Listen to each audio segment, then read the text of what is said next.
सास बहू का लिव इन रिलेशन। नेहा खुले विचारों वाली लड़की थी। अरे नेहा, क्या दिन में सोती है? ससुराल में ऐसा नहीं चलेगा, वहां तो काम करना पड़ेगा। काम जितना काम होगा कर लूंगी माँ, पर अगर कोई ये कहे कि सारा आराम छोड़कर सिर्फ काम ही करना है तो ना भी ना, मुझे नहीं करनी शादी। अरे कैसी बात कर रही हो? अच्छा चलो जाकर नहा लो, मैं नाश्ता लगा देती हूँ, फिर तुम्हें कॉलेज भी तो जाना है। नेहा कॉलेज के लिए निकल जाती है। वो सोचने लगती है कि ससुराल में वो कैसे मैनेज करेगी। क्या हुआ नेहा, परेशान लग रही हो? अरे यार, तू तो मुझे जानती है ना, मुझे अपनी लाइफ बिल्कुल परफेक्ट चाहिए, लेकिन लग नहीं रहा लोग मानेंगे। यार कहीं मेरी शादी ऐसे घर ना हो जाए जहां मेरी जिंदगी ही नरक हो जाए। अरे मैंने ना कल एक इंग्लिश फिल्म देखी थी, उसमें भी कुछ ऐसी ही समस्या थी हीरोइन की। अच्छा, तो फिर क्या किया उसने? उसने तो अपने होने वाले पति से साफ साफ कह दिया कि वो पहले उसके घर कुछ दिन तक बिना शादी के रह कर देखेगी, और अगर ठीक लगा तो ठीक, वरना तेरे मेरे रास्ते अलग। अरे हाँ यार, ये तो बिल्कुल सही आइडिया दे रही है तू मुझे। चल मैं तो चली, थैंक्स यार, तूने मेरी प्रॉब्लम सॉल्व कर दी। ये बोलकर नेहा खुशी खुशी वहां से निकल जाती है, लेकिन पीछे से उसकी सहेली कहती है, अरे नेहा, नहीं नहीं, कुछ नहीं सुनना मुझे। ये बोलकर वो वहां से चली जाती है। हे भगवान, पूरी बात सुने बिना ही चली गई।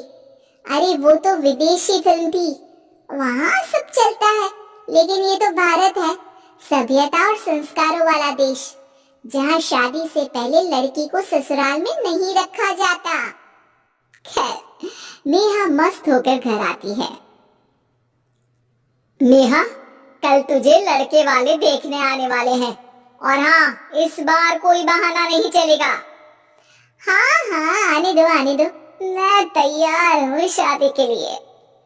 अगले दिन लड़के वाले आते हैं, जहाँ लड़का कहता है, मुझे अकेले में लड़की से कुछ पूछना है। हाँ हाँ, क्यों नहीं बेटा, जाओ नेहा, घर तो दिखा दो इन्हें। नेहा भी खुश हो जाती है कि उसे मौका मिल गया है लड़के से अपनी शर्त रखने का। देखो, मुझे ना शादी से बहुत डर लगता है, पता नहीं कैसी लड़की आए, तालमेल बना पाए कि नहीं मेरे परिवार से। मैंने कई घरों में रोज का क्लेश होते देखा है। तुमने तो मेरे दिल की बात कर दी। मैं भी यही सोच रही थी कि भाई सास तो अच्छी होनी चाहिए, पति सपोर्ट करे ना करे, रहना तो पूरे दिन सास के साथ है, लेकिन मेरे पास ना इसके लिए बहुत अच्छा आइडिया है। अच्छा, कैसा आइडिया?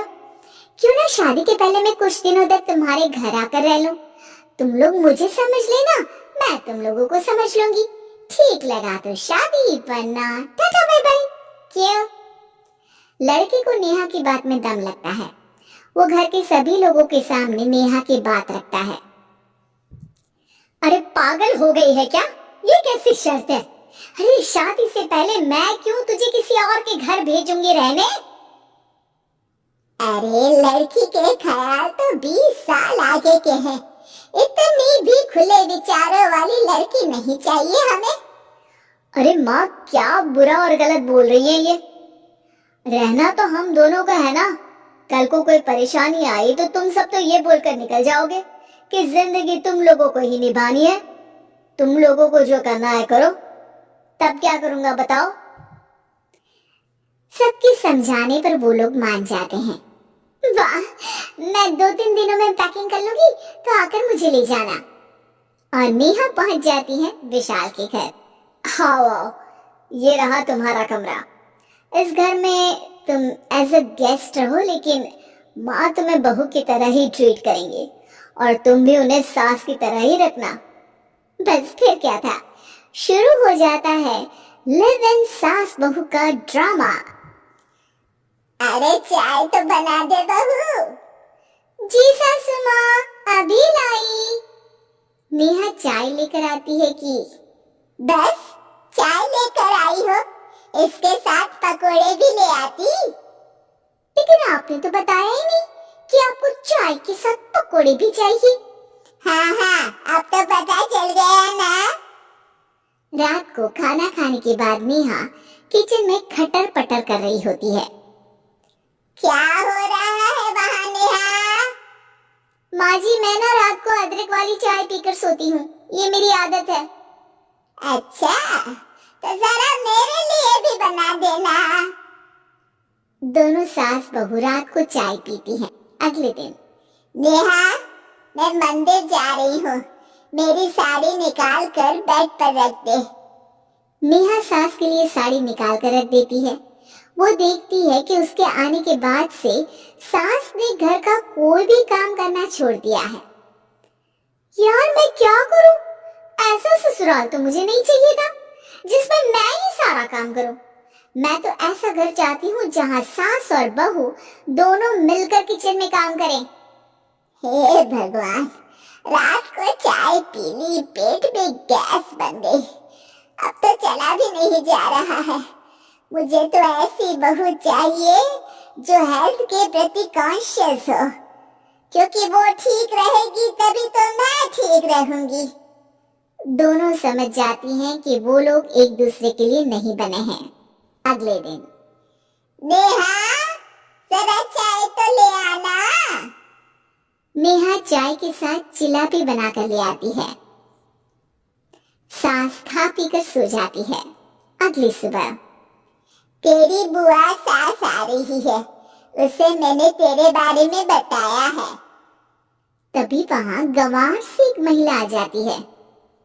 चलो यहाँ से निकलो, कुछ नहीं है खाने के लिए, जाओ। ए नेहा, तमीज से बात करो, ये मेरी ननद यानी आशीष की बुआ है। हाय रे भैया, इतनी अकड़ वाली लड़की, अरे यही है ना जो शादी से पहले ही आकर बस गई है यहाँ पर।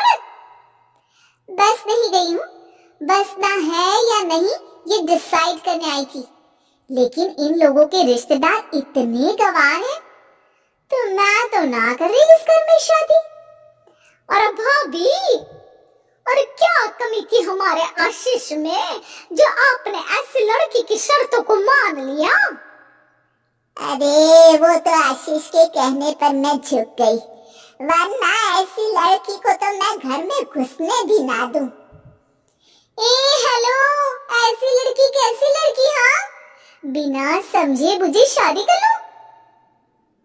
अब तो समझ गई ना कि हम लोग गांव के हैं। भाभी को खाट पर सोना और रिश्तेदारों का गांव से आना जाना तो लगा ही रहना है इस घर में। हाँ, मैं तो किसी मॉडर्न घर में शादी करूंगी। ये बोलकर नेहा वहां से चली जाती है। अपने घर में आकर नेहा कहती है, ना माँ ना, लिव इन में रहकर देख लिया, ये गांव के लोगों का कोई भरोसा नहीं है। खैर, नेहा की शादी एक मॉडर्न घर में हो जाती है, जहां सास कहती है, हे नेहा, मैं टेनिस खेलने जा रही हूँ, आओ तो जूस बना कर रखना, और हाँ, वॉलनट्स और ओट्स भी बना लेना। जी माँ। माँ मॉम बोलो डार्लिंग, माँ इज ओल्ड फैशन। बेचारी नेहा सर पर हाथ रख लेती है। हे भगवान, ये सास तो सास ही होती है, गांव की हो या शहर की।